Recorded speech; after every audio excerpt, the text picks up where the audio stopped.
काम को प्रोसीजर बड़े लंबे चौड़े बना देती है। और दूसरी बात यह है कि जब ब्यूरोक्रेसी आ जाती है तो फैसले स्लो होने शुरू हो जाते हैं, और सिस्टम में चॉइसेस नहीं है लोगों के पास। बस एक चीज जो बन गई है, सब ने वही इस्तेमाल करनी है। जो एक चीज बना दी गई, चाहे उसका क्या रंग है क्या शक्ल है, सबके लिए वही है। दूसरा, निज़ाम में कोई जिद्दत नहीं है, इनोवेशन नहीं है। बस एक स्मूथ सा एक निज़ाम है, उसके अंदर लोग चलते जा रहे हैं और किसी भी चीज़ में कोई नए फीचर ऐड करने को तैयार ही नहीं है। इसलिए फिर निज़ाम सुस्त हो जाता है। यानी उसके अंदर आपको कोई कह देना कि कोई मोटिव नहीं है कि कोई मेहनत करे। क्योंकि हर इंसान जो है वो सरकारी मुलाजिम है, तो उसे मेहनत कर भी ले उसे क्या मिलेगा? कुछ भी नहीं मिलेगा उसे। वही एक ही सोच वही रह जाएगी जो पहले से है। लिहाजा सोशलिज्म का जो निज़ाम है वो बुनियादी तौर पे सुस्त रवि का शिकार रहता है। ठीक है। अलबत्ता हाँ, बुनियादी ज़रूरियात जो हैं वो प्रोटेक्ट हो जाती हैं, बुनियादी ज़रूरियात पूरी हो जाती हैं, तमाम चीज़ें पूरी हो जाती हैं। ये बहुत बड़ा एडवांटेज भी है इसके साथ।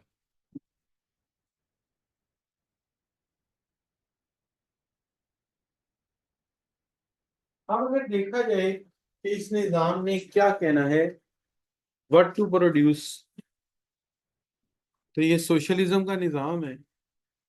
ये पहले क्या मांगेगा?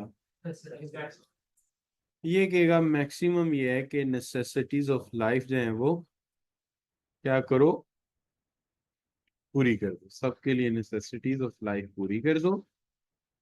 और अगर कुछ बच गया तो शायद थोड़े बहुत कंफर्ट्स बना लें, जैसे वॉशिंग मशीन, कोई हेयर ड्रायर, सहूलत की चीजें। लेकिन ज्यादातर फोकस किस पे करेगा?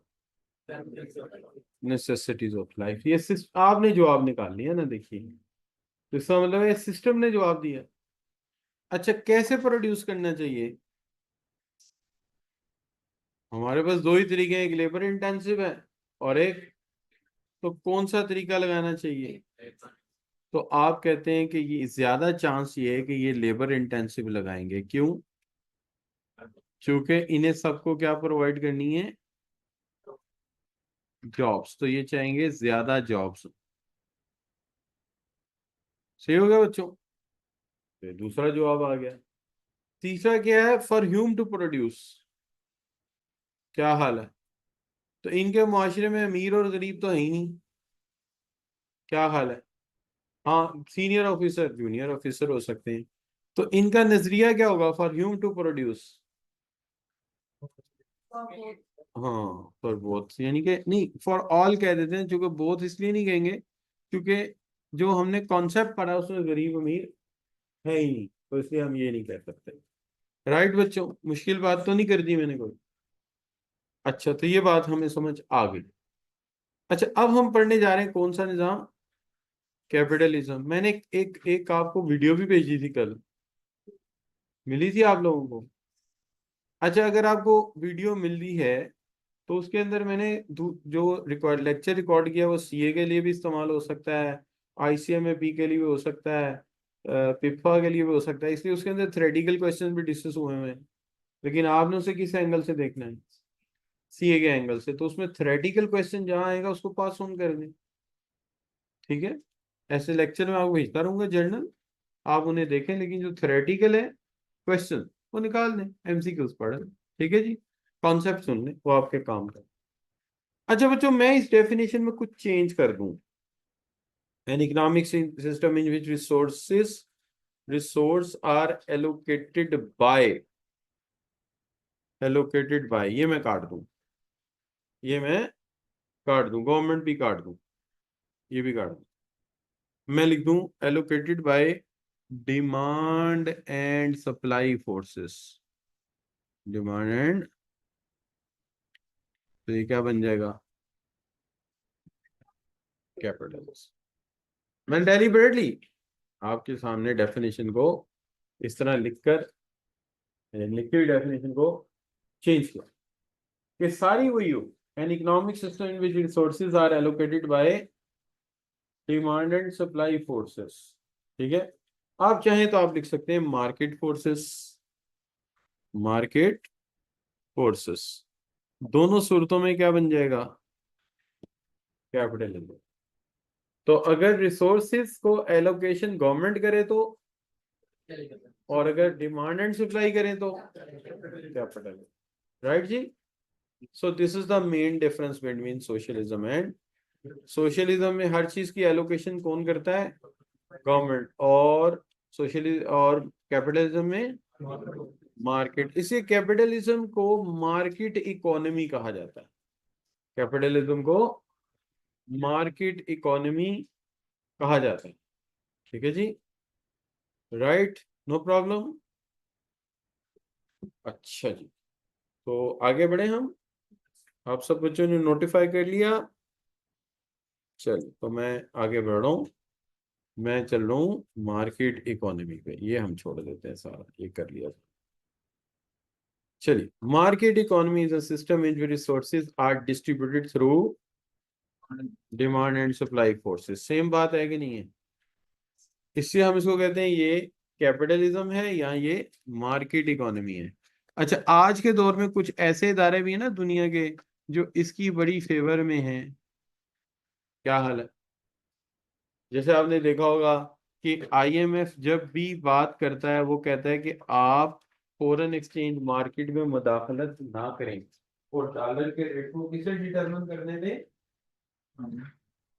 जी, जब वो हमें सजेस्ट करता है हमारे जो ट्रेड प्रॉब्लम्स हैं, तो क्या कहता है कि आप क्या करें, ना ना ना, आप मुदाखलत ना करें मार्केट में, और डॉलर का रेट किसको डिटरमिन करने दें, डिमांड और सप्लाई फोर्सेस को, क्योंकि वो मार्केट फ्री इकोनॉमी पे बिलीव करते हैं।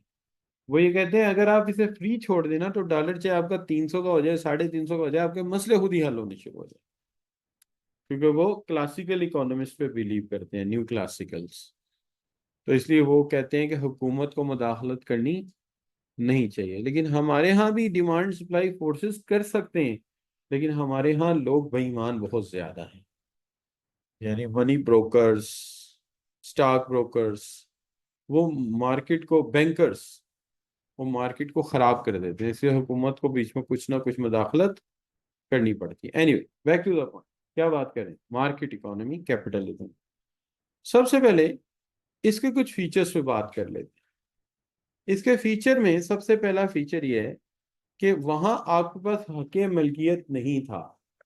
कैपिटलिज्म ने पहला काम ये किया कि आपको प्राइवेट ओनरशिप अलाउ की है, किस चीज की, घर की, गाड़ी की, फैक्ट्री की। ना सिर्फ आप अपने नाम से घर, गाड़ी और फैक्ट्री ले सकते हैं, बल्कि आप अपनी डेथ के बाद आगे अपनी विरासत में ट्रांसफर भी कर सकते हैं, राइट जी। तो कैपिटलिज्म ने क्या किया, सोशलिज्म ने आपको राइट ऑफ ओनरशिप दिया ही नहीं। आप काम करेंगे, जॉब करेंगे, रिटायरमेंट के बाद पेंशन मिलेगी, जब मर जाएंगे खत्म।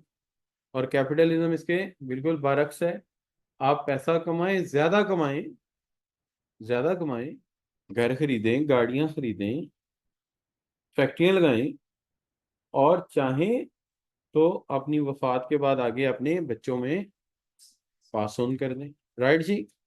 तो इससे बिल्कुल मुख्तलिफ है। अच्छा, उनके नज़दीक ये, अगर आप इंग्लिश जबान में समझो तो उनके नज़दीक ये एक मुहर्रिक है।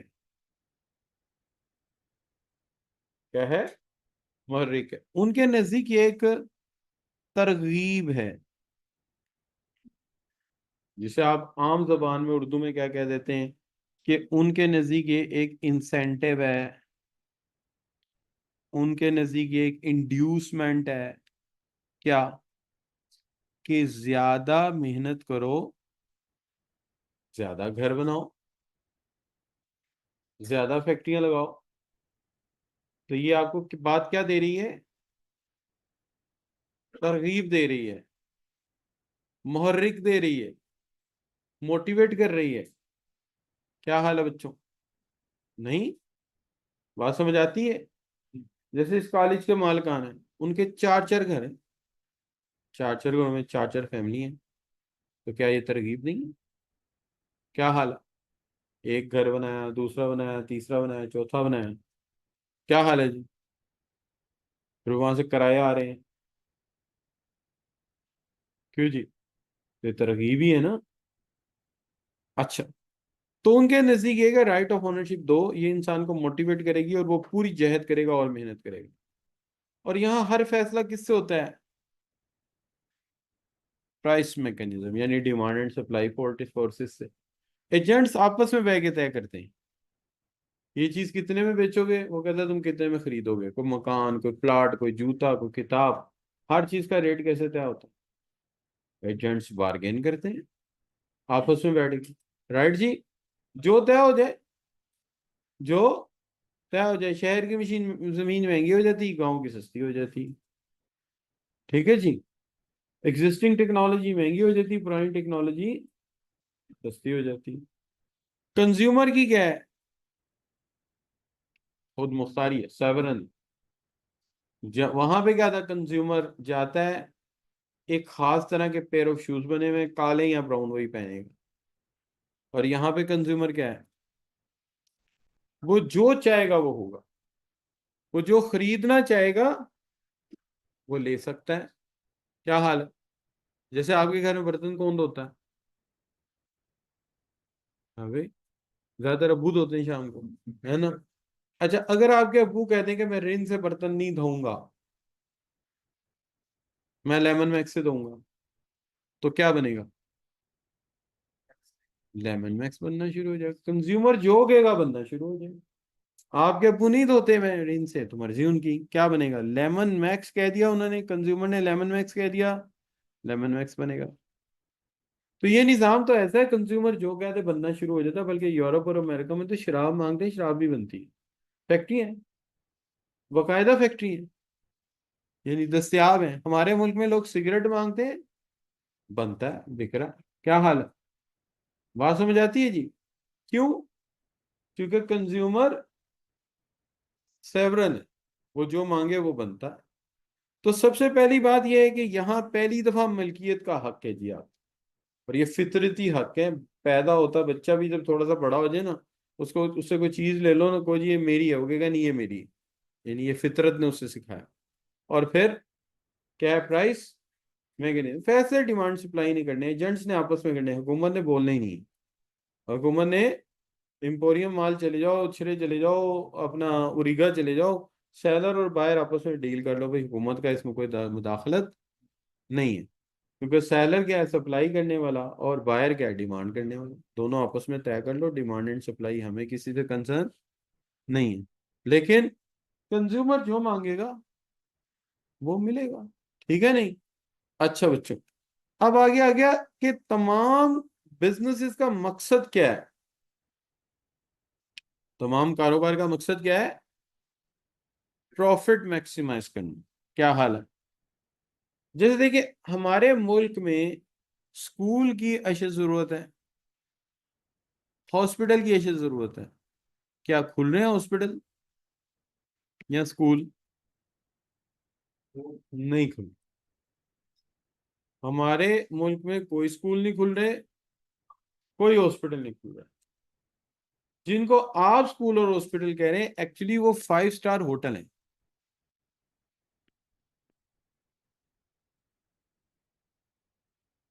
वो हॉस्पिटल है ही नहीं। उसमें क्या हॉस्पिटल वाली बात है? बताएं, हॉस्पिटल को क्या जरूरत है कि वो ब्लैक ग्रे नाइट सीरियो में बिछाए? कोई जरूरत है? क्या हॉस्पिटल लोगों ने जो है सैर करने आना है? आप वहां मोर पाल रहे हैं, बूटे लगा रहे हैं, और वहां तो मुसीबत के मारों ने आना है। आप वहां सिंपल चिप्स क्यों नहीं कर देते? सीढ़ियों के कोनों पे आराम से वो लोहे की पट्टी क्यों नहीं लगा देते? और वही पैसे से अच्छी एमआरआई मशीन क्यों नहीं ले लेते? सीटी स्कैन मशीन क्यों नहीं ले लेते? क्या हाल है? लेकिन वहां तो होटलिंग अट्रैक्शन देनी है आपने। एक चौधरी साहब आए, उनका बाप बीमार हुआ, वो एवर केयर में ले गए या मसूद हॉस्पिटल ले गए। दूसरे का मैं तो बढ़िया, अब्बा बीमार हो जल्दी, और बीमार नहीं भी लेके उसे कहाँ चले गए है।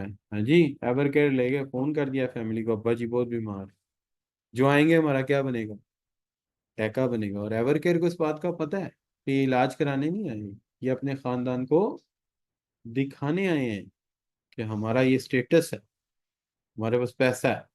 तो वो भी क्या करते हैं, आप जैसे भी हैं, उन्होंने जाते ही पहले 80,000 रुपए के टेस्ट की एक लिस्ट आपको दे देनी, तो ये आप कराएं। क्या हाल है, क्यों जी? बंदा मर जाए पैसे देने हो, वो ये नहीं कहेंगे हमारी गलती है चलो शर्म करें कोई, वो कहेंगे 2.5 लाख रहता जमा कराओ तो अब्बा ले जाओ। हाँ, मेरी खाला की डेड बॉडी रोक ली थी, कहते थे 2.5 लाख आपने हमारा देना है। हमने कहा जी हमने लास्ट उसी दिन तो 2.5 लाख दिया, और उसके फौरन बाद डेथ हो गई थी, और उस वक्त कोई डॉक्टर आया नहीं। कहते नहीं जी हमने ऑनलाइन कंसल्ट किया है। तो मैंने कहा वो तो डेथ तो फौरन होगी जब पैसे आपने जो मांगे हमने दिए उसके बाद। कहते नहीं, ऑनलाइन हम पूछते रहे किस तरह से बच जाए, और कुछ हम भूल गए थे, विजिट करके डॉक्टर गए थे, हमने देखे ही नहीं, नहीं, नहीं वो आए थे, हवा के बल पे आए थे खिड़की के रास्ते, इलाज करके चले गए। अब 2.5 लाख रुपए आप दे दें और अपनी खाला ले जाए। समझ आई बात? वो दे दिया जी हमने, क्या कर सकता है गरीब आदमी। उसके बाद उन्होंने उसके उन पैसों में से हमें एक कॉम्प्लीमेंट ये दिया कि कफन उनको पहना दिया मेरा अपने पास। तो वो जो रात रहना था उसका भी उन्होंने कहा कि 15,000 थे जमा कराओ फ्रीजर में। समझ आई बात? ये है जी, ये है हमारे हॉस्पिटल्स।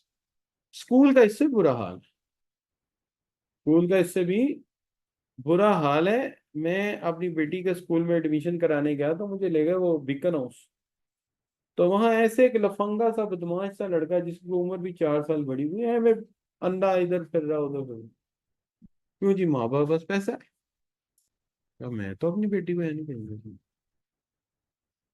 क्या हाल, आप भेजें जो मैं भेजना है। और फिर नतीजा क्या होता है, प्लाटिनम स्टेटस में बच्चा पढ़ रहा है, इधर माँ बाप की ज्वेलरी बिक गई है, तालीम हो रही है जी। और बच्चा आके घर पूछता है, अब्बा आपने कहाँ से शुरू जॉब शुरू की? नहीं अब्बा आपने मेहनत से ही नहीं किया, आप करते ना तो आज मैं हैरान ना होती आपके पास।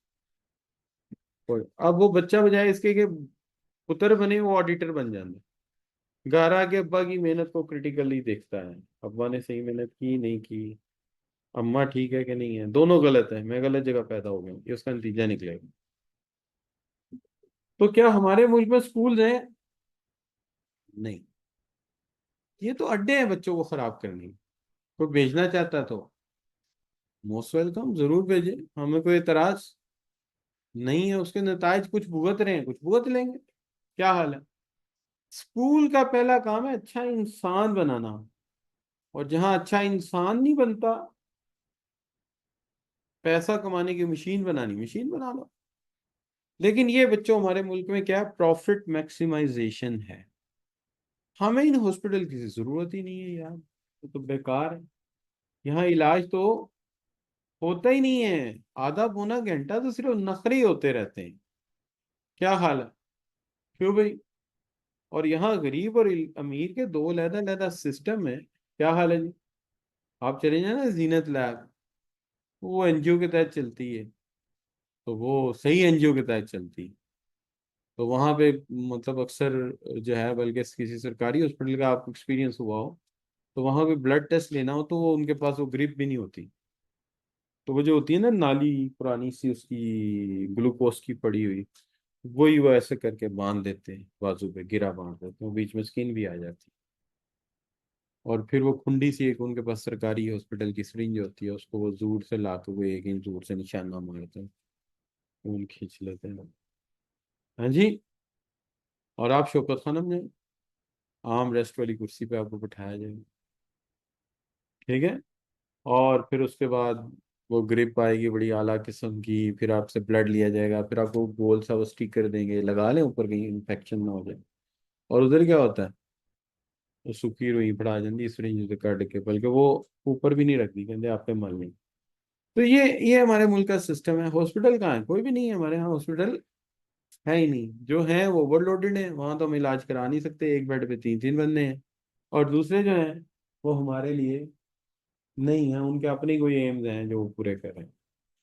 अच्छा बच्चों, अब यहाँ कंपटीशन और वेस्ट ऑफ रिसोर्सेज है। एक कंपनी आती है पंखे बनाती है, दूसरी तीसरी चौथी पांचवी, हर कंपनी यही करती है। पंखे शंखे बनाने के बाद, सारा कुछ करने के बाद, एक कंपनी कहती है जी हम एक मेन ड्रामा का टाइम होता है 8 से 9, हम 2 इश्तहार देंगे। दूसरी कहती है हम 4।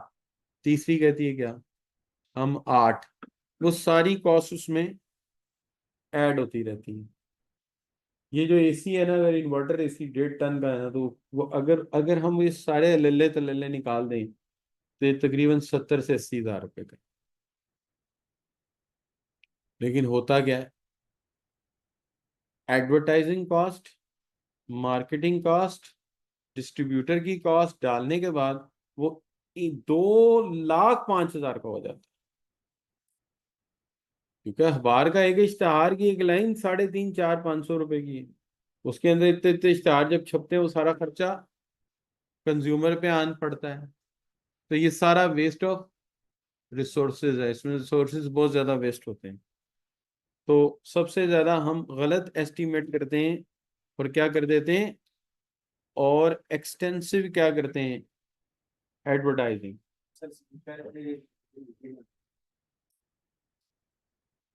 अच्छा बच्चों, तो बेनिफिट क्या हुआ है, कहता है जी बेनिफिट ये है कि इसके अंदर हाई एफिशिएंसी।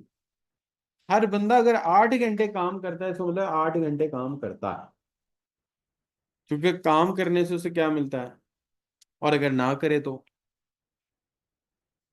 उसको जॉब से क्या करेंगे, निकाल देंगे। अब मेरा बॉस मुझे कल कह रहा था तेरा कंप्यूटर 70% ऑन रहता है, बाकियों का 80। मैं कहा सर मैं बॉस हूँ तो मुझे कॉल्स भी करनी पड़ती हैं। कहता नहीं, इसका मतलब ये नहीं कि आप काम ना करें, काम भी किया करें सर, और नहीं करेंगे क्या करेंगे, you will lose your job है भाई। इसलिए यहाँ पे हाई एफिशिएंसी है।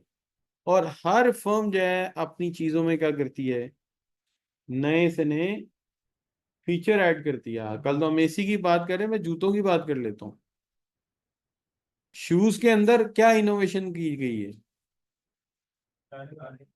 नहीं, शूज जो है जब आप पहनते हैं तो वो बाहर से शूज हैं, अंदर से देखेंगे तो जॉगर। ये इनोवेशन है ना भाई, जॉगर्स में कंफर्टेबिलिटी रहती है ना। तो उन्होंने पैकिंग सारी कौन सी लगाई है, जॉगर्स की। लेकिन बाहर से देखेंगे तो क्या लगेंगे, शूज लगेंगे। अच्छा, इवन ऐसे शूज है आप पैर जमीन पे रखेंगे तो उनके अंदर का एयर एग्जॉस्ट करेगा, आपको पैर में पसीना नहीं आएगा। क्रिएटिविटी, नई से नई रिसर्च हो रही है। नई से मुझे लेडीज का तो नहीं पता, नहीं मेरा जेंट्स शूज ज्यादा खरीदने का होता है। और शूज हमारा इंटरेस्ट एरिया इसलिए भी होता है कि टीचर ने जो खड़ा रहना होता है, तो उसका होता है यार कपड़े थोड़े हल्के भी पहन लेंगे काम चल जाएगा। शूज जो है ना वो नहीं कम्प्रोमाइज हो सकते, वो अगर हल्के पहन लिए तो पैरों ने सूज जाना, अगले दिन खड़े नहीं हुआ जाना हमारे से। तो हमने 6-7 घंटे खड़े रहना, तो हमें शूज बड़े अच्छे चाहिए। तो मैं रिसर्च देख रहा था, इतनी रिसर्च है इसके ऊपर, और नए से नए फीचर्स हैं। ठीक है, और एक कंपनी कुछ नया लाती, जैसे अमेरिकन कंपनी है रॉकपोर्ट। तो रॉकपोर्ट की रिसर्च बड़ी जबरदस्त है। अच्छा, फिर वो उन्होंने बड़े अच्छे शूज बनाए, ये जो मैंने अभी पहने ये रॉकपोर्ट के, एडिडास के बड़े अच्छे शूज हैं। और एक कैनेडियन कंपनी है एको, उसके भी 3-4 पैर हैं मेरे पास, उसके बड़े आउटस्टैंडिंग शूज हैं। यानी उसका शूज तो बहुत ही कंफर्टेबल है। लेकिन मसला ये है कि एको की रिसर्च में शूज की आउटर शेप तैयारी नहीं है। आउटर शेप अजीब गोल मोल सी होती है उसकी, लेकिन पैर को वो ऐसे पकड़ता है जैसे किसी रुई में आपने पैर दबा दिया। ये अमेरिकन है, ये ना आउट साइड शूज की जो नोज है, उसकी जो लुक है, उस पर बड़ा काम करते हैं। उससे थोड़ा सा कंफर्ट कंप्रोमाइज हो जाता है। लेकिन बहरहाल मजबूरी आपको पहनना पड़ता है फिर, यही। अच्छा बच्चों, तो ये चीजें बहुत ज्यादा अब नए जमाने की बातें आ गई। अब मोटिव एंड स्किल्स, मैंने आगे ही कहा कि ये सब मोटिव है, ज्यादा सीखो, ज्यादा लर्न करो। मैंने अजीब लोग देखे हैं, मेरी भांजी है एमबीबीएस कर लिया, अच्छा भाई अब क्या करना है, अब मैं अमेरिका जाऊंगी, स्पेशलाइज करूंगी। क्यों, ज्यादा सीखेंगे तो ज्यादा पैसा कमाएंगे। मेरे पास एक बच्चा आया छोटा सा, उस वक्त मैं कैट में पढ़ाता था। कैट कैट होता है सर्टिफाइड अकाउंटिंग टेक्नीशियन, मैट्रिक के बाद होता था इंग्लैंड से। तो हम उसकी तैयारी यहाँ कराते थे, ब्रिटिश काउंसिल एसीसी वाली ही इसके पेपर लेती थी। वो बच्चे ने मैट्रिक के बाद किया, 12 से 14 महीनों से करके वो मान, और वो 15.5 साल की उम्र में मैट्रिक करके आ रहा है। तो इसका मतलब है 16.5 साल की उम्र में वो बच्चा एसीसी स्टार्ट कर चुका है, और ये 9 पेपर के बदले 3 एग्जाम्पशन वहां मिल गई उसको। अब उसके 14 पेपर में 11 रह गए, और उसने पौने 2 साल में वो भड़का दी। क्या हो गया? एसीसी है। कितने साल की उम्र में? 17-18 साल की उम्र में एसीसी हो गया। अब क्या करें? भाई ने सीएफए शुरू कर दिया, सर्टिफाइड फाइनेंशियल एनालिस्ट। 20.5 साल की उम्र में बच्चा सर्टिफाइड फाइनेंशियल एनालिस्ट भी है, सर्टिफाइड चार्टर्ड अकाउंटेंट भी है, और भाईजान अब वो दुबई में काम कर रहा है। पाकिस्तानी 2 मिलियन से ऊपर उसकी तनख्वाह है। शेयर्स एंड स्टॉक की किसी कंपनी में वो काम करता है। 2 मिलियन से तो उसने बाद में जो बंदे बुलाया 1 मिलियन से ऊपर, और उम्र उसकी कुछ भी नहीं है अभी भी। तो कहने का मतलब कंपटीशन इतना ज्यादा है, लोग काम करते हैं। मैं कहता हूँ आपका दिमाग घूम जाएगा यार, ये कर क्या रहे हैं। सुबह को कुछ कर रहे हैं, रात को कुछ कर रहे हैं, वैसे कुछ कर रहे हैं। माशाल्लाह मेरा भतीजा है, is in the third year of accounting and finance. 7th semester शुरू होने वाला है उसका। 7 पेपर पीआरसी समेत उसने क्वालिफाई कर लिए कैफ के। 8वें पेपर की तैयारी वो कर रहा है इंशाल्लाह, मैनेजरियल फाइनेंशियल एनालिसिस। उधर से बीएससी अकाउंटिंग एंड फाइनेंस हो गया, उधर से कैफ क्वालिफाई हो गया, और शाम को वो जॉब करता है। उसकी ड्यूटी है 6 से लेकर रात 3 तक। भाई आई थिंक 5 से 3 है, 6 से 3 रात को काम कर रहा हूँ। और वहां पे वो पेरोल मैनेज करता है कंपनी की। तो एक कैपिटलिज्म निजाम ऐसा है कि दुनिया में जैसे कोई जलजला आया हुआ, हर बंदा भागम दौड़, ये कर ले वो कर ले वो कर ले, है जी। तो मोटिव है, स्किल्स लेते जाओ, पैसा कमाते जाओ। आगे वैरायटी ऑफ गुड्स हैं, क्या मतलब? जो चीज लेने जाओ, लातादाद चीजें पड़ी हुई है, वैरायटी पड़ी हुई है। मजा आ जाता है चीजें देख के, क्यों जी? शॉपिंग एक हॉबी बन गई है। शॉपिंग एक हॉबी बन गई है। इंसान का दिल चाहता है, अगर एक एम्पोरियम माल में 150 दुकानें हैं, 200 दुकानें हैं, तो दिल चाहता है यार हर दुकान पे मैं जाऊं, देखूं यहाँ क्या मिलता है, और जो मेरे इंटरेस्ट की चीज है यहाँ कैसी दस्तयाब है, और वहां कैसी दस्तयाब है। क्या हाल है बच्चों? है कि नहीं? अच्छा, ऑटोमेटिक एडजस्टमेंट है। अच्छा, यहाँ तक बातें आसान तो लग रही है आपको? अच्छा, ऑटोमेटिक एडजस्टमेंट क्या चीज है? देखिए, एक सवाल है कि ये ऑटोमेटिक एडजस्टमेंट चीज क्या है। देखिए, अगर एक साल है 2023 है, लोगों ने शूज इंडस्ट्री में बहुत पैसा कमाया, क्योंकि इधर शॉर्टेज थी कुछ। मिसाल दे रहा हूं, तो इधर प्रॉफिट और रिवार्ड दोनों क्या थे? बहुत अच्छे थे। लेकिन दूसरी तरफ गारमेंट इंडस्ट्री में हालात बिल्कुल उलट थे। यहाँ दोनों ही क्या थे? लो थे। आप बताइए, 2023 खत्म हुआ, 2024 में क्या होगा? गैस कर। यहाँ शॉर्टेज थी ना, प्राइस बड़ी, प्रॉफिट ज्यादा आया, रिवार्ड। इधर सरप्लस था। हाँ भाई, इधर हर चीज का क्या था? सरप्लस था, फालतू थी ना चीजें। तो कीमतें गिर गई, प्रॉफिट भी लो हो गया, रिवार्ड भी लो मिले। अब लोग क्या करेंगे? अब सस्ती चीज खरीदना शुरू कर देंगे। ना ना ना ना ना, ये नहीं करेंगे। इधर के लोग इन्वेस्टमेंट निकाल के इधर चले जाए, शेयर्स ही बेचने हैं ना भाई। गारमेंट इंडस्ट्री के शेयर्स बेच देंगे, और शूज के खरीद लेंगे, और इधर के वर्कर किधर चले जाएंगे, थोड़ी बहुत स्किल चेंज करके इधर चले जाएंगे। अब इधर जो सरप्लस था वो कम हो जाएगा, और इधर जो शॉर्टेज थी वो ज्यादा हो जाएगी। इस तरह एक बैलेंस पैदा हो जाएगा दोनों में। हर वो जगह जहां मुनाफा ज्यादा, लोग उस तरफ चले जाएंगे। तो यहाँ प्राइसेस सिग्नल का काम करती हैं। क्या करती हैं?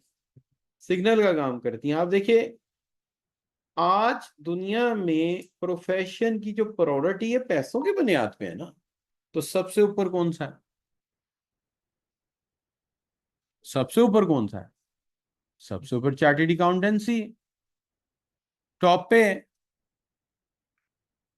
और मेडिकल साइंस और नंबर 2 है, बल्कि नंबर 3 है। नंबर 2 पे इंफॉर्मेशन टेक्नोलॉजी है, और नंबर 3 पे मेडिकल साइंस है, नंबर 4 पे इंजीनियरिंग है। देखिए, टॉप पे वो चीज होती है इसकी डिमांड हो।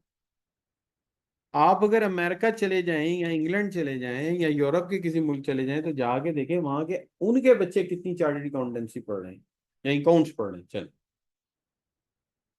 उनकी तमाम यूनिवर्सिटियों में जहां बीएससी काउंटिंग एंड फाइनेंस हो रहा है, सारे ईस्ट ईस्ट के लोग गए हुए हैं। वो लोग आज ज्यादा पढ़ते हैं म्यूजिक, ड्रामा आर्ट, या प्योर साइंस। तो मेडिकल साइंस में स्कोप क्यों नहीं है? क्योंकि वहां तो वो खुद मौजूद है ना। क्या हाल है? इसे मेडिकल साइंस में आपको वो चीज नहीं मिलेगी, शॉर्टेज ही नहीं है ना। बात को समझो। वहां तो खुद मौजूद है, वो तो न्यूरो सर्जन में नहीं देते आपको। कार्डियोलॉजी की बात करो तो वो कहते हैं Asian, no they are not intelligent people. उनके नजदीक हम इंटेलिजेंट है ही नहीं। वो कहते हैं क्रिटिकल जॉब है, हम किसी एशियन को यहाँ कैसे न्यूरो सर्जन बन देंगे। कार्डिक, हाँ, डॉक्टर ऑफ मेडिसिन बन जाओ तुम, फिजिशियन बन जाओ, ये भी ठीक है। तो ये उनके हाँ कॉमन बात। जनरल माइनर सर्जन बन जाओ, तो ये वहां बन जाता है। लेकिन अकाउंटेंसी में वो नहीं आएंगे। वो किसके लिए? वो एशियन के लिए, अफ्रीकन के लिए। यही वजह है कि दुनिया में देखिए एसीसी कितने लोग कर रहे हैं। इंडिया ने एसीसी को वेलकम कह दिया इतने 3-4 साल पहले, वरना इंडिया में एसीसी होता ही नहीं था। उनकी अपनी बड़ी बॉडी स्टैब्लिश्ड है, तो उन्होंने भी एसीसी को अलाउ कर दिया। उन्होंने कहा आ जाओ। वजह क्या है? डिमांड ज्यादा, और हमें भी एसीसी को वेलकम कर देना चाहिए था। क्योंकि उसका फायदा ये है कि देखिए, थोड़े से पैसे तो बाहर जाएंगे पेपरों के। 18 लाख तो लग जाएगा, लेकिन 18 लाख, किसी भी आम बीबीए की फीस इतनी ही होती है, यूएमटी वगैरह की देख लें। तो 18 लाख देने का बच्चा मिडिल ईस्ट घुस जाए, अमेरिका चला जाए, क्या हाल है? तो मेकिंग इट गुड मनी, क्या हाल है? बट डिग्री उनकी है ना, क्या हाल? तो दिस इज व्हाट। लेकिन उसके बाद क्या आती है? इंफॉर्मेशन टेक्नोलॉजी, जिसमें आप फ्रीलांसर ही बहुत कमा लेते हैं। और तीसरे नंबर पे आपका मेडिकल है। चौथे नंबर पे फिर इंजीनियरिंग है। तो ये क्यों है? This is the same reason. Market में प्राइसेस सिग्नल का काम कर रही हैं, और जिस तरफ आपको ज्यादा सिग्नल नजर आ रहा है, आप उस तरफ जा रहे हैं ना। इकोनॉमिक एजेंट खुद ही भागे जा रहे हैं, जहां उन्हें क्या मिल रही है? प्राइस ज्यादा मिल रही है। जहां प्राइस ज्यादा मिल रही है। असल हमारा एक बहुत बड़ा मसला है, वो ये है कि जितने बच्चे मेडिकल साइंस को देखते हैं, वो किसको देखते हैं? वो जाके देखेंगे डॉक्टर जुबैर को as a cardiac surgeon, doctor Saqib को देखेंगे एज पल्मोनोलॉजिस्ट, जो 7,000 रुपया ले रहा है 3 मिनट चेकअप का। भैया, कितने हैं शहर में इतने लोग? कितने? तो हम उनको देख के क्या समझते हैं? बस बन गई गल। जो यंग स्पेशलिस्ट आ रहे हैं बाहर से, देखें वो जहाँ एज एन कंसल्टेंट बैठते हैं, बैठ के अखबार पढ़ रहे होते हैं आराम से। हम उसको ही ना देख। मेरा भतीजा बड़ा रोया जब उसके मेडिकल से बहुत कम नंबर आए। तो मैंने क्या किया, मैंने कहा यार अब बचाना तो है बच्चे को, क्या करें? तो रोए जा रहा है, दरख्त के नीचे बाहर बैठा हुआ रोए जा रहा है। मैं उसे ले गया, हमारे उधर है, अल्लाह माफ करे, एक डॉक्टर है, उनको नहीं पता मैं क्यों ले गया, वो डॉक्टर अली रजा है, तो जुम्मा पढ़ने आए ना, तो आए मोटरसाइकिल में। मैं कहा, "ये डॉक्टर है, देखा।" ये बनना है तूने। हम किस पे आए? कहता है, गाड़ी में। अल्लाह का शुक्र अदा कर, बच गया। फिर एक दिन गलती से ना वो कोई स्टैम्प कराना था, पंजाब यूनिवर्सिटी का एक होता है मेडिकल का एक कागज होता है, वो साइन करा के फिर फॉर्म जमा होते हैं, फॉर्म जमा कराने गया। तो वो जो डॉक्टर था ना हमारे उधर गोल चक्कर के पास क्लिनिक है, वो बाहर झाड़ू फेर रहा था।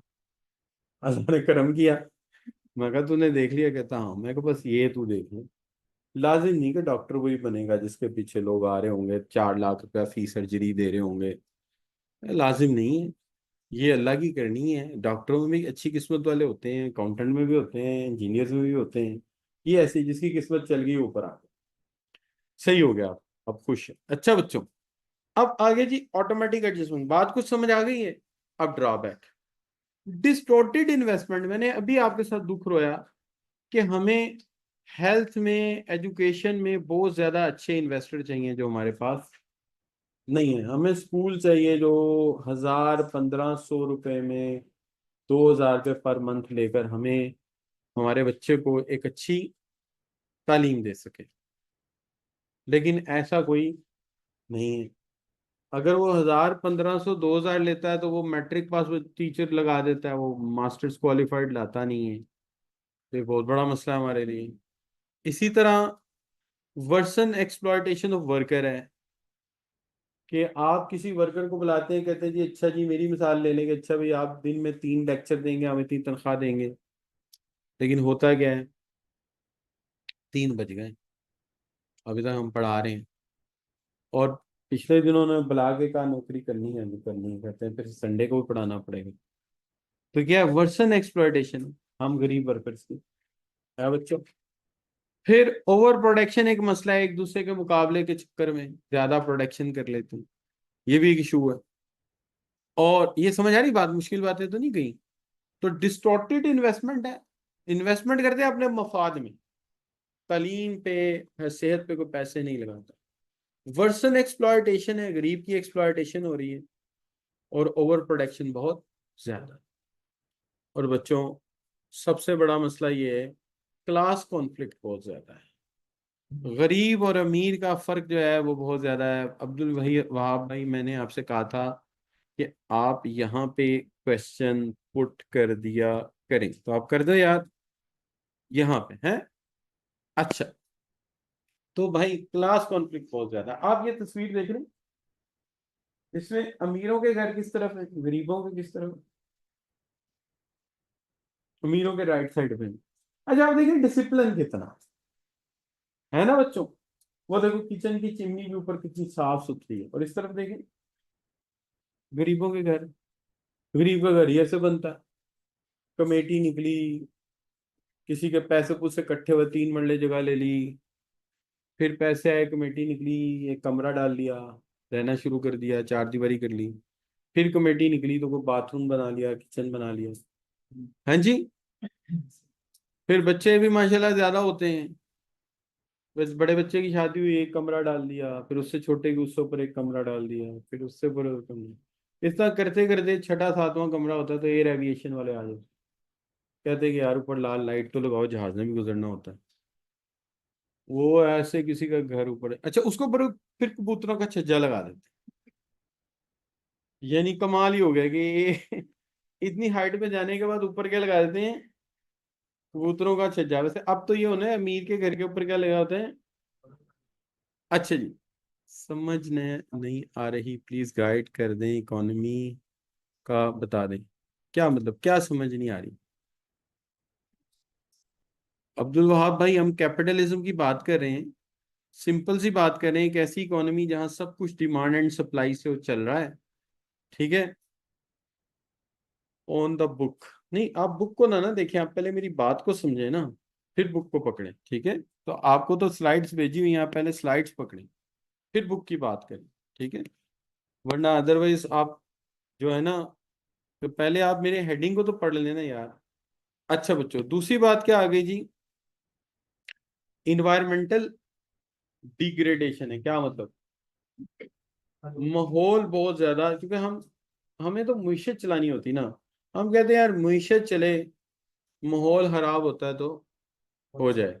और वैसे भी हम शुरू में इतना कंप्रोमाइज कर जाते हैं इंडस्ट्री के चक्कर में कि रोजगार होगा, तो इंडस्ट्री लगती जाती है और फ्लूट करती जाती है इन्वायरमेंट को, इसलिए माहौलियाती आलूदगी बहुत बढ़ जाती है। क्लियर बच्चों?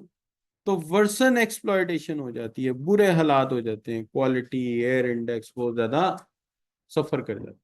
क्लियर बच्चों? तो ये आगे जी हमारा क्या जी, कैपिटलिज्म। ओवरऑल क्या रीड किया, सोशलिज्म में तमाम चीजें सरकार की मिल्कियत में थी, वही फैसले करते थे क्या प्रोड्यूस करेंगे, क्या बनाएंगे, किस तरह बनाएंगे। और कैपिटलिज्म में तमाम चीजें सप्लाई और डिमांड पे छोड़ दी गई, लिहाजा प्राइवेट लोगों ने ही क्या किया, फैसला किया कि क्या प्रोड्यूस होना चाहिए, ओनरशिप उनके पास है, वसाइल उनके पास है, लेकिन वो उस काम में पैसा लगाते हैं जिसमें उनको फायदा ज्यादा मिलता है। नुकसान ये कि माशरे में अमीर और गरीब भी पैदा होते हैं, क्लास कॉन्फ्लिक्ट भी है, माहौलियाती आलूदगी भी है, और जो लोग भी कारोबार कर रहे हैं उनके जो इंटरेस्ट हैं वो डिस्टॉर्टेड हैं, वो अपने जाती मफाद के लिए काम कर रहे हैं। मुआशरा और कौम क्या चाहती है इसका उनके अंदर कोई इंटरेस्ट नहीं। तो ये बच्चों दो सिस्टम हो गए, ठीक है जी। अच्छा, यहां तक बात आ गई हमारी, क्लियर जी? अच्छा, देखिए हमारी जो किताब है बड़ी सिंपल सी लिखी हुई है, लेकिन किताब में राइट अवे जब वो बात करता है ना, तो वो शुरू में ही एक मुआजना शुरू कर देता है। इससे मैंने इसको किताब से आपको नहीं पढ़ाया था, मैंने कहा था पहले आपको समझा लेता हूँ, फिर जब आपको थोड़ी समझ आ जाएगी निज़ाम की तो फिर किताब में चलेंगे, ठीक है ना। लेकिन बाद बच्चे जज्बाती होते हैं, वो हमारी बातें कम सुनते हैं, वो पहले टक्कर जाके मार देते हैं किताब में, तो वो टक्कर से फिर आवाज आती था करके, जैसे आई है इस बच्चे की।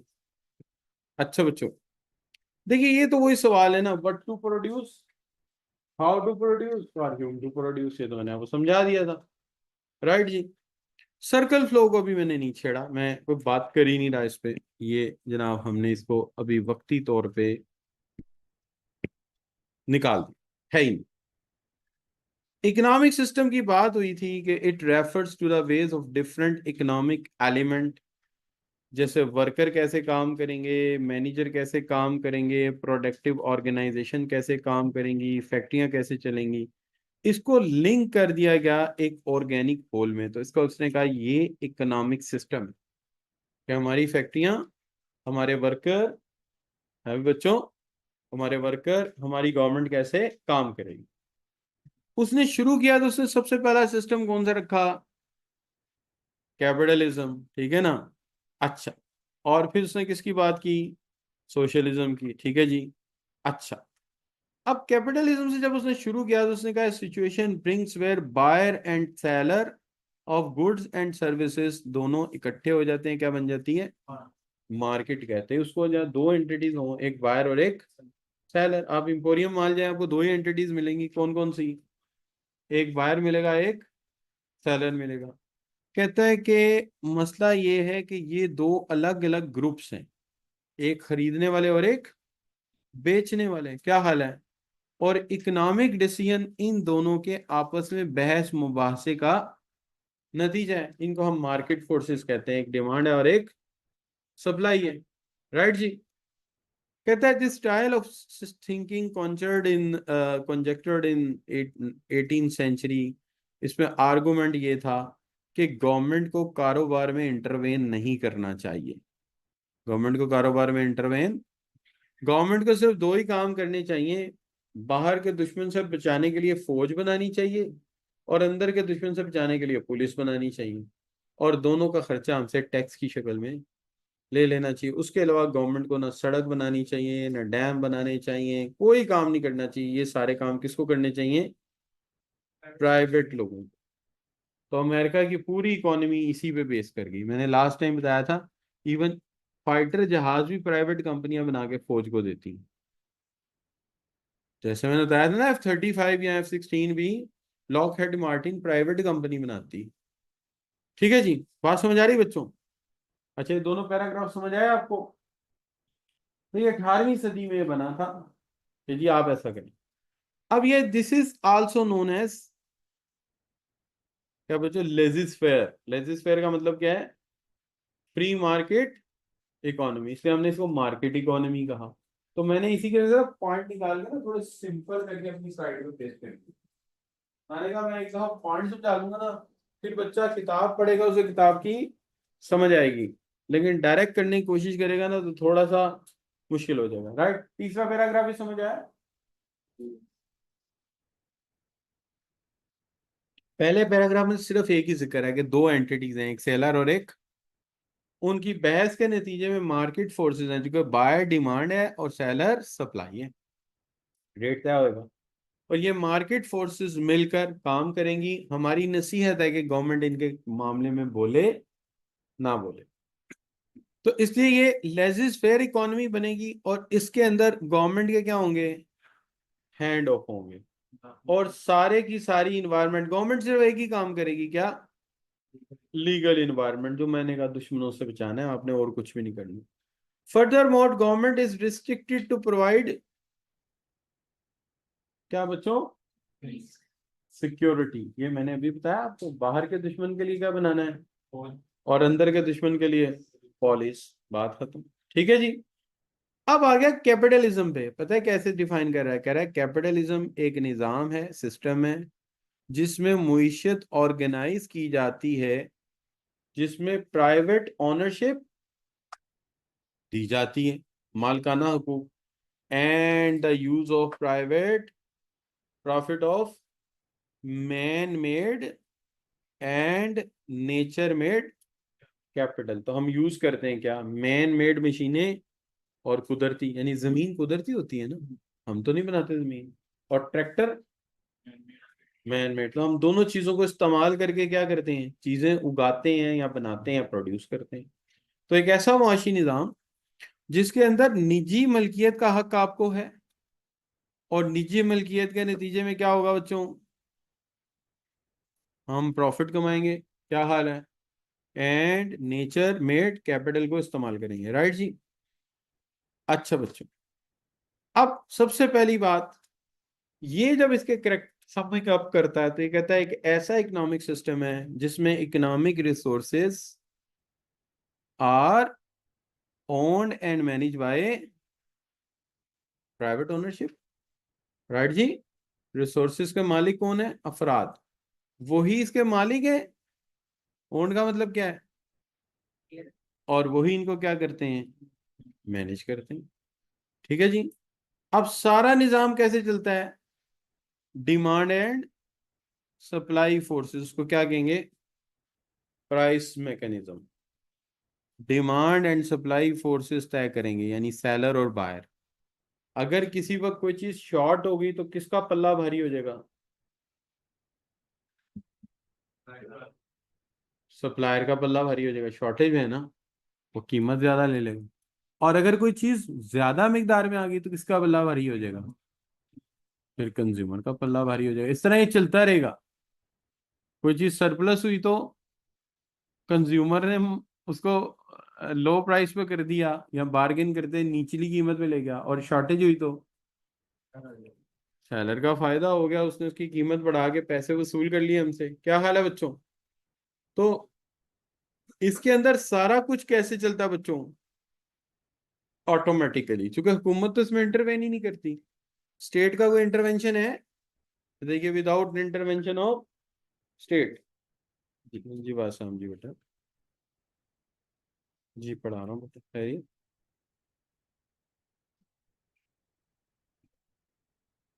चलो ठीक है, बस मैं ऐसे फ्री होके निकल आऊँ। ठीक है, ठीक है, और क्या।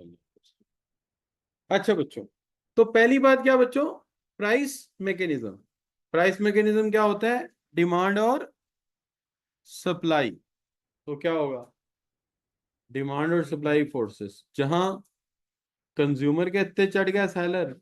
कभी होता है ना, फल बेच रहा है बंदा, रात के 5 किलो सेब पड़े हैं, अब रेट क्या लगाते हैं हम उसको, अच्छे खासे सेब है, हम रेट कम लगा देते हैं।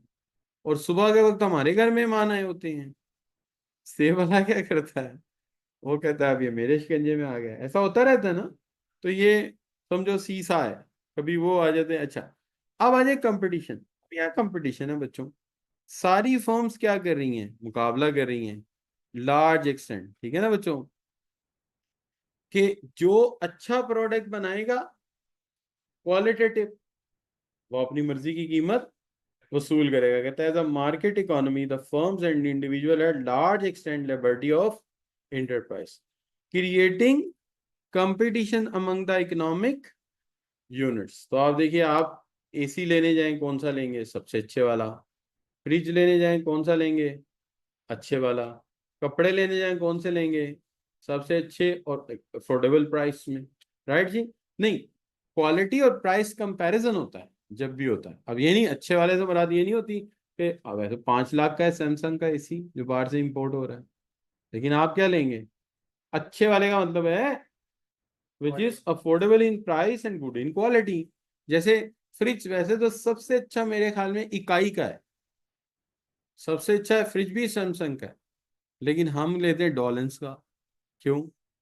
क्वालिटी वाइज भी किसी हद तक उसको मैच कर लेता और प्राइसिंग में भी ठीक है। क्या हाल है बच्चों? अच्छा, सो ये कंपटीशन है, फ्रीडम ऑफ एंटरप्राइज है। कोई आपसे ये नहीं कहेगा ये कारोबार करो ये ना करो, आप अपनी मर्जी से कारोबार कर सकते हैं। जोन सा कारोबार आपको पसंद है, स्कूल खोल लें, गाड़ियों का शोरूम खोल लें, you are free to launch any factory any firm, it's up to you. ठीक होगी बात? और वही बात, राइट ऑफ प्रॉपर्टी आपके पास है। आप प्रॉपर्टी न सिर्फ अपनी मलकियत में रख सकते हैं, आगे अपनी नस्लों तक भी ट्रांसफर कर सकते हैं। आप लैंड खरीद सकते हो, फैक्ट्री खरीद सकते हो, प्लांट खरीद सकते हो, बिल्डिंग खरीद सकते हो, गाड़ी खरीद सकते हो। लेकिन तमाम मामलात में जो चीज इंपॉर्टेंट है वो क्या है? Self interest. तो सेल्फ इंटरेस्ट पे इतना मातम क्यों है? क्योंकि हम चाहते हैं लोग जब भी इंटरेस्ट की बात करें मुआशरे का भी ख्याल रखें। लेकिन यहाँ सारे गोल्स क्या होते हैं? इंडिविजुअल, मैं मुनाफा कमाऊं, किसी का नुकसान होता है हो जाए, मैं सबसे ज्यादा लगान महसूस करूं, बेशक फार्मर बेचारा पिस जाए। क्या हाल है बच्चों? मैं मैक्सिमम, अच्छा रेंट वाला मैक्सिमम रेंट लेना चाहता है, मुनाफे वाला मैक्सिमम, और वेजिस वाला मैक्सिमम, और कंज्यूमर मैक्सिमम, यूटिलिटी का मतलब सेटिस्फैक्शन। जी सामने वालेकुम। जी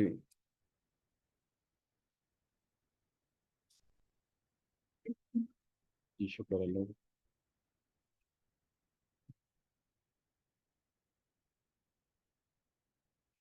नहीं, मैं आप तो गलत जगह कॉल करें, मैं तो एक टीचर हूँ। और आप किसी और जगह कॉल करें ना, जिनका कोई बिजनेस वगैरह का इंटरेस्ट हो। मैं तो जॉब ही अंदर हूँ। थैंक यू, सलाम।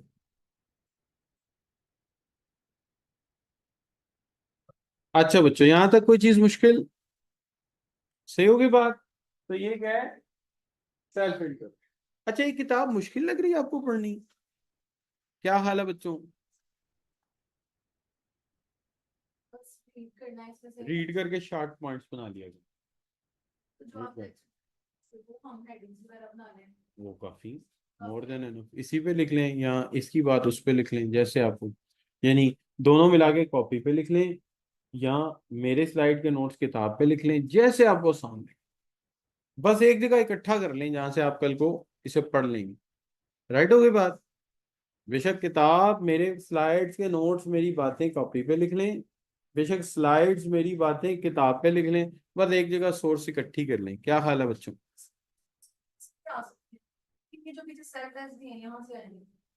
देखिए, आप एक मिनट यूँ सोचिए कि देखिए, कोई भी बॉडी ये नहीं करती कि ये मैंने टेस्ट दिए हैं एमसीक्यूज, ये पहले एमसीक्यूज पेपर में आ जाएंगे। नहीं, जाहिर है आएंगे तो यही आएंगे, लेकिन होगा क्या? थोड़ी बहुत लैंग्वेज बदलेगा, कोई स्टाइल बदलेगा, तो यानी क्वालिटी स्टैंडर्ड यही होगा। क्वालिटी स्टैंडर्ड ये होगा, लेकिन ये वाला नहीं होगा। बात यही होगी, पूछने का तरीका थोड़ा मुख्तलिफ होगा, ये चीज है। तो क्वालिटी स्टैंडर्ड वही होगा जो किताब के एंड पे उसने दिया है, इसलिए तो उसने छापा है कि यार ये वैल्यू होगी। सही है ना? अच्छा भाई, अब्दुल वहाब भाई बताएं। हाँ भाई, अब्दुल वहाब पहले बात करो। जी, समझ आइए। Notes? Notes? What do you mean by notes? मैंने तो शुरू बताया कि हम ये किताब पढ़ेंगे, पहले दिन बताया, और अभी मैंने बताया है कि नोट्स कैसे बनाने हैं। या किताब और मेरे नोट, मेरी जो स्लाइड्स हैं वो, उनको बुला के कॉपी पे नोट्स बना लो। या स्लाइड्स और मेरी बातों को किताब पे लिख लो, जो मर्जी कर लो, ठीक है। ठीक है, सही है, ओके, थैंक यू। बस थोड़ी थोड़ी करके आ जाएगी। अच्छा बच्चों, बाकी जो है प्रिपरेशन के लिए बुक काफ़ी है। ये बुक और मेरे स्लाइड नोट्स तो हो जाएंगे ना, सोर्सेज से ज़्यादा क्या करोगे। तो ये काफ़ी है, पेपर इसी किताब से बनता है, इसलिए हम इसको ज़रा रीड कर लेंगे। ठीक है जी। बुक बेटा यही वाली बुक जो मैं आपके सामने रखी है, आई कैप की। आई कैप की बुक, ठीक है। ऐसा आई कैप बुक है जो आपने लेनी है, ठीक है जी।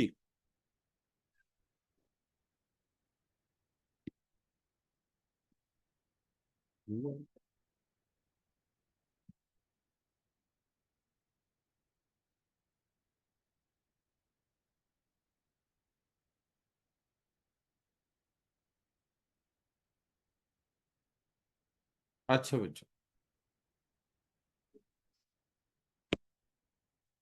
Okay, no issues. अच्छा बच्चों जी, बेटे आप कुछ पूछ रहे हैं। वो ये लाके हम सकता है तो भी आ सकते हैं या फिर जो लाके मेन इंडस्ट्री से मेन वर्कफोर्स में से आएंगे। नहीं समझे, समझे बात। जो एमसीक्यू आ रही है जो बुक में से आ सकती है वो उससे आके या किसी कहीं से भी आ सकते हैं रीडिंग में से या जो इम्पोर्टेंट पॉइंट्स हैं या डेफिनेशन है उसमें से आएंगे। इसको वर्ड मिसिंग कर देते हैं कि किसकी डेफिनेशन है इसमें पूछ सकते हैं। जी बेटे, बात ये है कि आई कैप जो है ना, वो पेपर ऐसा बनाता है कि बच्चे को टेस्ट कर लेता है कि इसे। बेटे एक मिनट बस दे दे मुझे, 2 बजे हैं अभी, मैं 2 बजे तक क्लास है, 3 बजे तक क्लास है। तो 3 बजे तो आप 3 बजे नोट थोड़ी कर देंगे, 2 मिनट ठहरे। अच्छा बच्चों, अब बात यह है कि आप जो पूछ रहे हैं बेटा, उन्होंने आपको अच्छी तरह टेस्ट करना है कि आपको सारे कॉन्सेप्ट आते हैं कि नहीं आते। तो जाहिर है किसी भी चीज़ में जब भी सवाल बनाए जाते हैं, दुनिया कोई सब्जेक्ट हो, क्लासिकल टॉपिक पूछे जाते हैं ज़्यादा। और थोड़े बहुत इसलिए कोई इधर उधर पूछ लेते हैं ताकि जो पढ़ने वाला बच्चा वो लहदा हो जाए दूसरों से, क्या ख्याल। तो इसलिए मेन टॉपिक ही करेंगे, जो टॉपिक उन्होंने दिए हैं वही टॉपिक पूछेंगे, यानी ये जो 50 सवाल 40 पीछे दिए हुए मेन टॉपिक यही, इन्हीं में से सवाल आ जाए। बदल के आ जाएगा, वो जो नीचे ऑप्शन है उसकी स्टेटमेंट बना देगा, स्टेटमेंट का ऑप्शन बना देगा, उलट पलट कर देगा थोड़ा। लेकिन अगर हमें कॉन्सेप्ट आता है, हम नहीं वो पहचान लेना। क्या समझे। आप ये चैप्टर कवर करें, आप इसको खुद सॉल्व करेंगे, मैंने नहीं करना, मैंने सिर्फ आपके सामने रखना है, जवाब आप लोगों ने दे देना मुझे, इंशाल्लाह। समझ आई ना बात की। मोस्टली चीजें मैं खुद सॉल्व नहीं करता, बल्कि जब मैं एमसीक्यूज करा रहा होता हूँ मैं कहता हूँ यार मैं नहीं सोच रहा भाई, आप सोचो। तो आप सॉल्व कर लेते हैं बच्चे को, ऐसा मसला नहीं, ठीक है ना। और हमारा रिजल्ट भी माशाल्लाह को तकरीबन, आप कह लीजिए कि कभी रेयर ही होता है कि बच्चा फेल हो जाए, पास हो ही जाते हैं सारे। तो उसका मतलब हमारा एंगल ठीक है। ठीक है, तो हम ज्यादा फिरने भी नहीं देते कि वो भी पढ़ो वो भी पढ़ो वो भी पढ़ो, चंद एक चीजें ही पढ़ो जो सिलेक्टेड है। और जो मटेरियल हमने तैयार किया उसी पे फोकस करो, क्वालिफाई हो जाता है। बल्कि जो मैं आपको फाइनल असाइनमेंट देता हूँ उसमें 5-7 सवाल एज इट इज आ जाते हैं। ठीक है, और वो हमने ऐसी बनाई होती है, जो बच्चे पेपर दे के आते हैं उनसे पूछ लेते हैं पेपर में क्या आया था, वो हमें कुछ सवाल याद की उनके उसको याद होते हैं, वो बताते हैं, हम वो सवाल बना लेते हैं। इस तरह उसकी डेटाबेस में जो बड़े सवाल हैं वो कूप अप हो जाते हैं ना। और डेटाबेस में पड़े सवाल जब कूप अप हो जाते हैं तो बेटा 2 मिनट दे दें तो मसला नहीं है। ठीक है जी।